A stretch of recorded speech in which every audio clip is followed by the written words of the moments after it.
This episode is made possible by StackAdapt. Hey advertisers, is your design team pressed for time? Don't stress, don't you dare. Now you can build HTML5 display creatives without any design experience or additional software. Create ads with ease in StackAdapt's Creative Builder. Save time, work smart, not hard. Learn more at go.stackadapt.com/creative builder.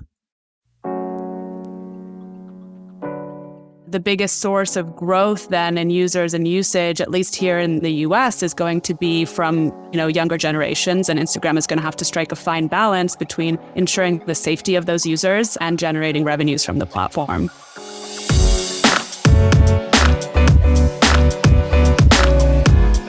Hey gang, it's Monday, February 12th. Jasmine, Max, and listeners, welcome to the Behind the Numbers Daily, an eMarketer podcast made possible by StackAdapt. I'm Marcus. Today I'm joined by two people. Let's meet them. We start with Jasmine Enberg, who is our principal analyst covering everything social media based in California.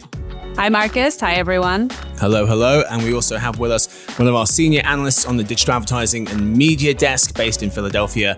It's Max Willens. Yo back, Max. Yo back.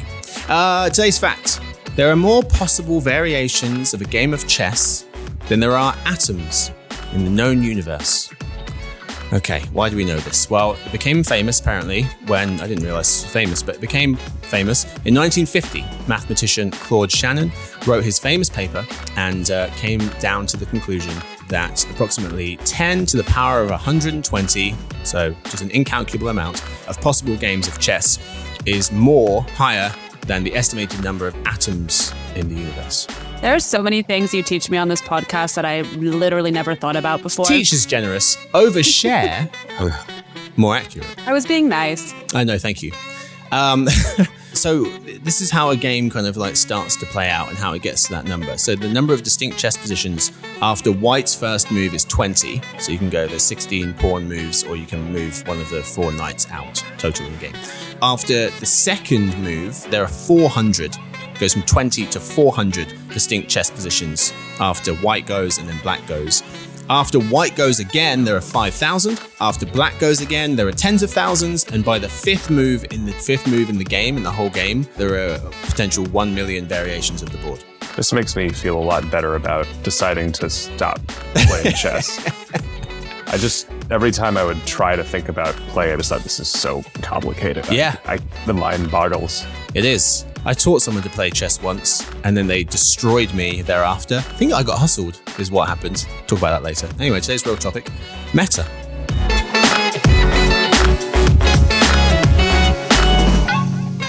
So, in today's episode, we're talking all about Meta, Facebook, Instagram, owned properties, and how they've done in Q4 and 2023, and we'll look ahead to this coming year. No other news today.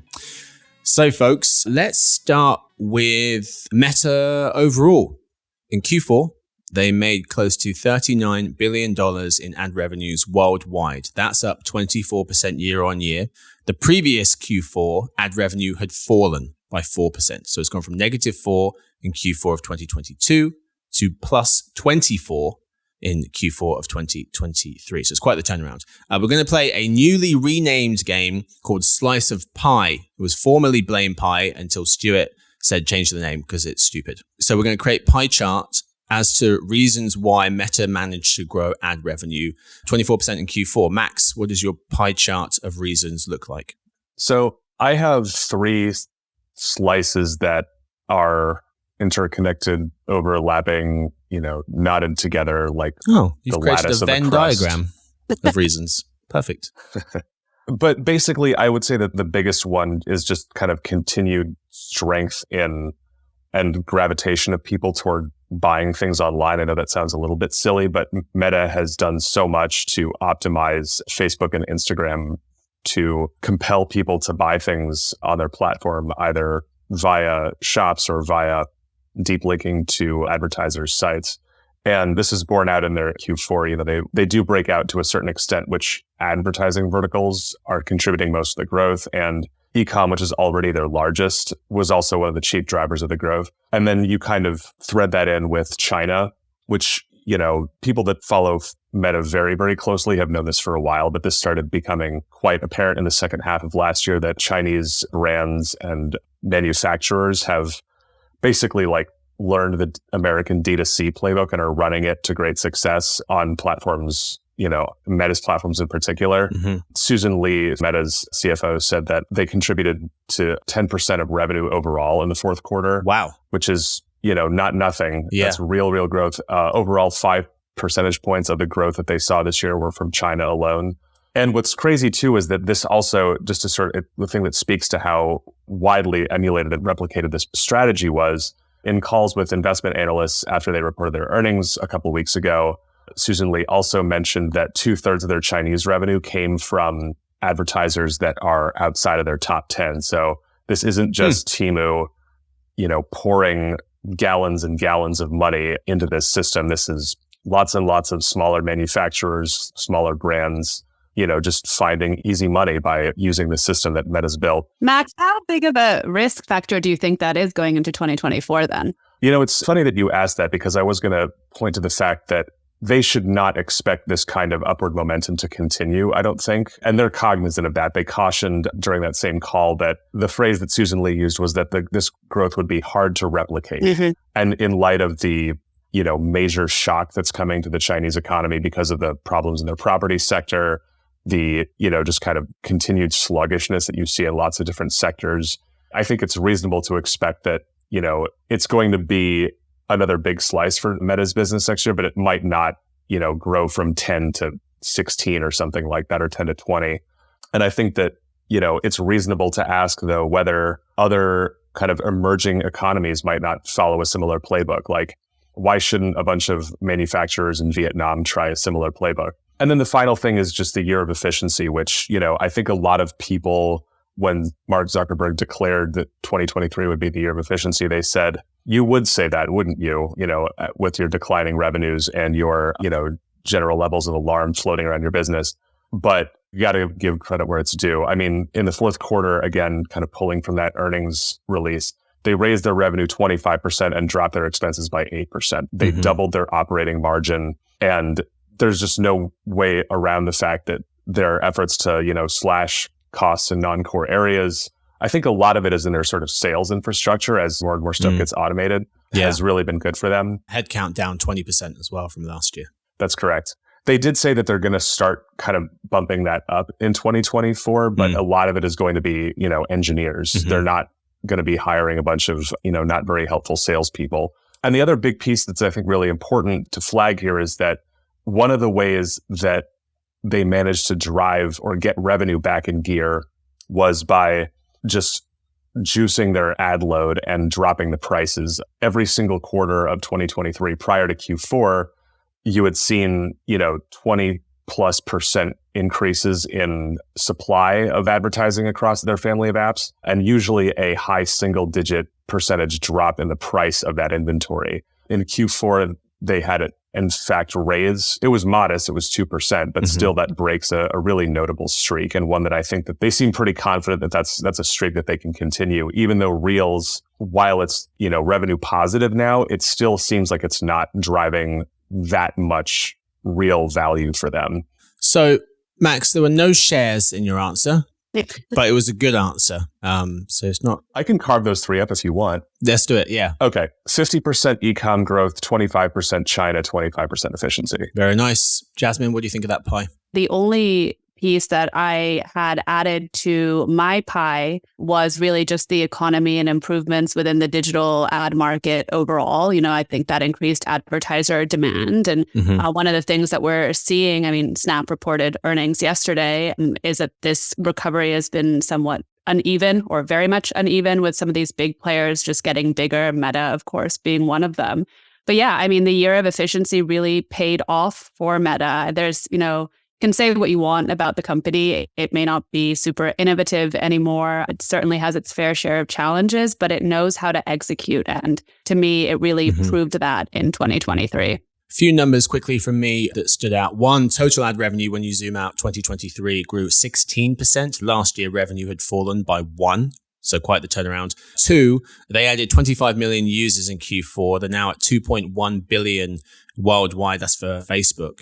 In 2022, they added 70 million. In 2023, they added 110 million daily active users. And they also added some in North America, which we thought couldn't grow anymore.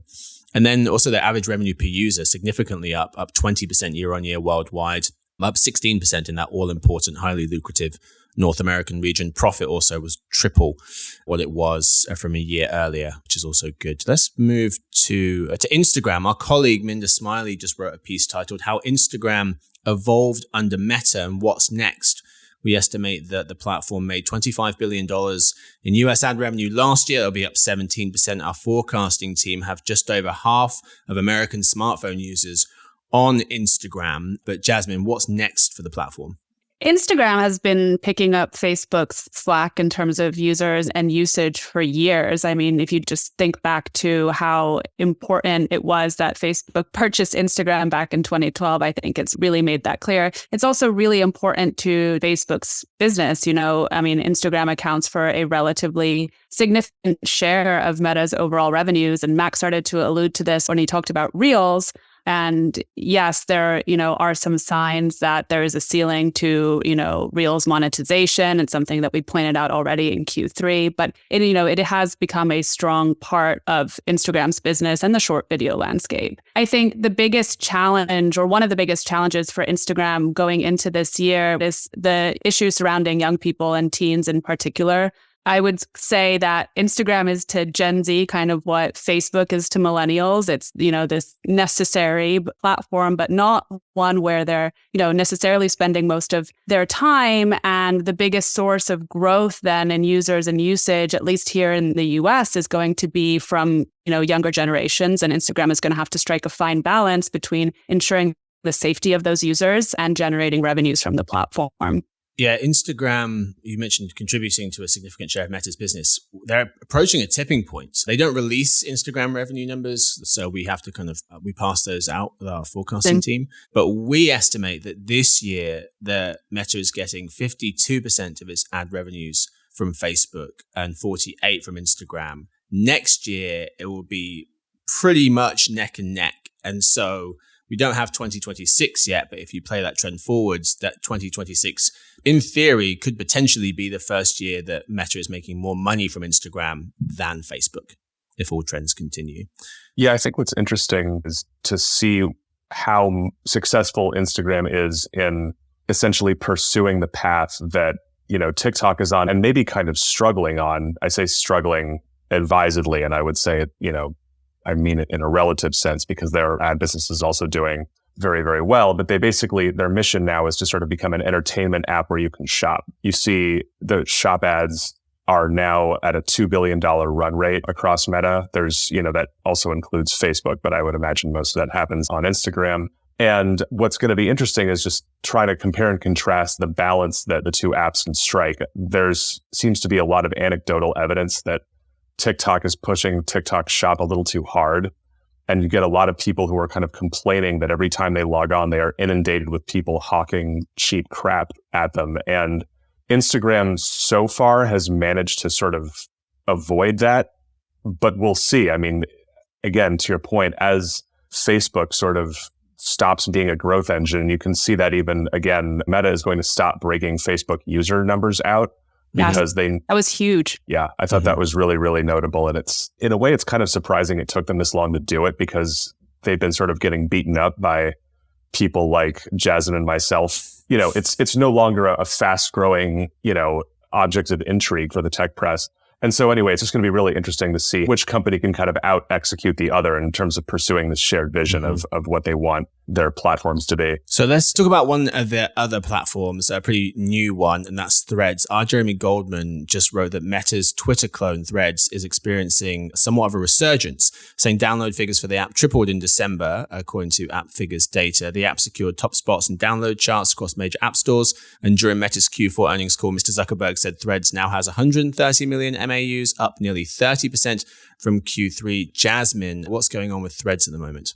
Well, First of all, I think the word resurgence is maybe a little too strong. One of the things that happened in December, of course, was that Threads launched in Europe. So that could help account for the surge in downloads as well as the increase in users. And it's very possible that what happened here in the US could be replicated in the EU in terms of having a lot of people sign up during the hype cycle who are super excited and then having that engagement drop. Still, 130 million monthly users isn't bad for an app that's, just over 6 months old at this point. But I do think that 2024 is going to be the make it or break it year for Threads. It's still a far cry from that path to 1 billion users that Mark Zuckerberg was talking about when Threads launched here in July. And, if it doesn't get close to that and Meta doesn't have a path to monetization, I could see it folding it into Instagram. That seems very credible to me. I would say that I feel like Threads' real existence is opportunistic and more of an insurance play than a major focus. I mean, to me, the fact that they joined the Fediverse, which is this kind of protocol that allows Blue Sky and Mastodon and now Threads to talk to each other, is a sign that they're not serious about this. If they thought that this was a market that was really worth owning and dominating, that they would close everyone out and try to crush those people instead of trying to play nice with them. So that's a good point. And did you see the news today that Blue Sky is getting ready to launch? Interesting. All right, folks, let's get some grades for Meta's Q4 and also their 2023 performance. Jasmine. I am so happy that I can give an A. You know how I feel about grading these companies, but you hate it. Meta an A, and I'm joyous that I can do that. A for Q4 and 2023? Yes. A's for everyone. A's for everything. Max? Yeah, I'm a grouch by by nature. At least he's honest. It's the best. And a stingy grader, but, like Jasmine, they get an A with a gold star. Wow. It's very hard to find any reason for, penalty in what they've done over the last 12 months. Okay. Well, I mean, you might be thinking to yourself, listeners, are they going to talk about the Senate Judiciary Committee and that hearing and the fact that the CEOs from Meta, Snap, TikTok, Discord, X were all there testifying about and answering questions to senators and also to family members of kids who are harmed by using social media. But we're going to talk about that, about young people and social media use in an episode at the end of the month with Minda Smiley, who also covers social for us. So look out for that episode. But we did want to quickly mention some recent news, Meta announcing that Facebook, Instagram, and Threads will start labeling all fake AI images generated by other companies' AI tools. They already label AI images generated by their own systems. But Jasmine, you're up. Your reaction. Yeah, this is actually really great timing for you to bring this one up because I was just researching some of this for my News and Politics on Social Media report that's coming out later this month. Timely. Yeah, very timely. I think, most people say when they're asked how they want platforms to moderate content, that labeling is usually their number one choice, at least for AI-generated misinformation from the research that I've seen. I mean, my own personal opinion about this is labeling is retroactive. And once this information is out in the world, it's really impossible to rein in. And the damage is kind of done whether you stick a label on it or not. And overall, when you're thinking about sort of the different policies across the social media companies, especially going into an election year or being in an election year as we are right now, they're too little, too late, and these companies just really aren't equipped to deal with harmful content, misinformation in the AI era. They weren't equipped to deal with it in the pre-AI era either. So, great points. Max, thoughts? Yeah, I feel like it's important that a voice as big as Meta's is, saying this is something that needs to be done and something that needs to be looked at. But this is also all of Jasmine's points are super on point, and I would just add that this is basically, just a turn in a cat and mouse game. Appending metadata to media is not difficult, and anybody who's determined to, sow confusion or disseminate misinformation is not going to have much trouble kind of getting around this at first. I'm interested to see what this does to other large platforms that are responsible for sharing content like YouTube and Google and how they respond to this, because I think that they have a lot to think about on this front as well. Yeah. Yeah, you mentioned is this easy to work around. Professor Sohail Faizi, director of the Reliable AI Lab at the University of Maryland, suggesting such a system is easy to get around. Also saying that it can create a high rate of false positives as well. And Meta also acknowledging its tool will not work for audio or video, even though much of the concern about AI fakes is focused on these types of media. Its current workaround for that is saying that people should label the posts for audio and video themselves, and that there'll be penalties, maybe penalties if they fail to do so. Yeah, why now? It seems as though there's been pressure from a lot of folks, but particularly its own oversight board for Meta to develop stronger AI-generated content policies as election season rolls round in the US and the rest of the world. A lot of this stemming from a video centered around the president that was manipulated. But Meta said that it was fine. It did comply with its manipulated media policy. And so the board was saying maybe the policy is too focused on how content is created and not on the potential harms from the altered content, such as damaging electoral processes.